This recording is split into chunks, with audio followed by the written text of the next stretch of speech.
Kamusta sa lahat mga kaibigan? Sa Caulevelar. Ngayon, ipapakita ko kung paano maglipat ng Robux sa kaibigan o ibang account. Para dito, pumunta sa browser, pumunta sa Roblox, sa website ng Roblox. I-click ang button na lumikha. Dito, piliin natin ang ating published na lugar.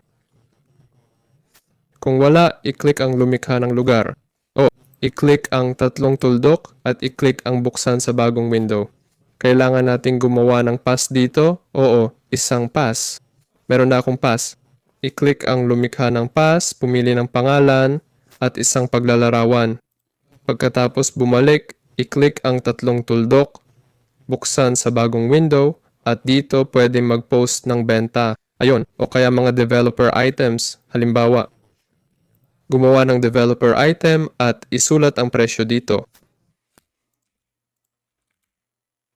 I-click ang I save ang mga pagbabago.